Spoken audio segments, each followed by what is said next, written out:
Hello বন্ধুরা, শুভ দুপুর। নিয়তির রান্নাঘরে আপনাদের স্বাগত। আজকে আমি বানিয়েছি লোটে মাছের ঝুড়ো। তো প্রথমে আমি কড়াইতে তেল গরম হতে দেব। তো কি মশলা দিচ্ছি দেখুন। পেঁয়াজ কুচি, টমেটো কুচি, অনেক কটা কাঁচা লঙ্কা আমি চিড়ে দিয়েছি, আর রসুন থেতো করে নিয়েছি। এগুলো সব তেলে দিয়ে দেবো। হাই আছে, এগুলোকে আমি ভালো করে ভেজে নেবো। একটু ঝাল ঝাল হবে, তাই আমি লঙ্কার পরিমাণটা বেশি দিয়েছি। যে যেমন ঝাল খান দিয়ে নেবেন। তো হাই আছে, এগুলো আমি ভালো করে ভেজে নেব। একটু নরম হয়ে যাওয়া পর্যন্ত আমি ভালো করে ভেজে নেব।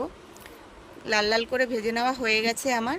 এবার এর মধ্যে আমি স্বাদ মতো নুন, হলুদ গুঁড়ো আর লঙ্কার গুঁড়ো দেবো। লঙ্কার গুঁড়ো যে দেবেন না, কারণ আমরা একটু ঝাল ঝাল পছন্দ করি বলে একটু লঙ্কার গুঁড়ো দিয়েছি। দিয়ে এবার ভালো করে হাই আছে কষিয়ে নিয়ে মিডিয়াম আছে ঢেকে দেবো, যতক্ষণ না কাঁচা মশলার গন্ধ যায়। দেখুন আমার ভাজাও হয়ে গেছে, মশলাগুলো কষানো হয়ে গেছে। এবার ধুয়ে রাখা লোটে মাছগুলো আমি দিয়ে দেবো। গোটা গোটা লোটে মাছগুলো আমি কেটে নিয়েছি, ধুয়ে নিয়েছি, সেগুলো দিয়ে দিয়েছি। আর হাই আছে ভালো করে কষিয়ে নেবো যতক্ষণ না তেল ছেড়ে দিচ্ছে। কষাতেই থাকতে হবে। আর লোটে মাছ থেকে জল বের হয়, তো ততক্ষণ ঢেকে দেবো। দেখুন কিছুটা জল শুকিয়ে গেছে, লোটে মাছ থেকে বেরিয়েছিল যে জলটা শুকিয়ে গেছে, আর একটু আছে। ভালো করে ভেজে নিয়েছি। এবার যাই আমি ধনেপাতা কুচিগুলো দিয়ে দেবো। পুরো শুকিয়ে গেছে লোটে মাছগুলো। এবার ভালো করে একটু 10 মিনিট নেড়ে চেড়ে নিয়ে আমি নামিয়ে দেবো। ভালো লাগলে লাইক শেয়ার কমেন্ট করবেন, পেজটিকে ফলো করে আমার পাশে থাকবেন।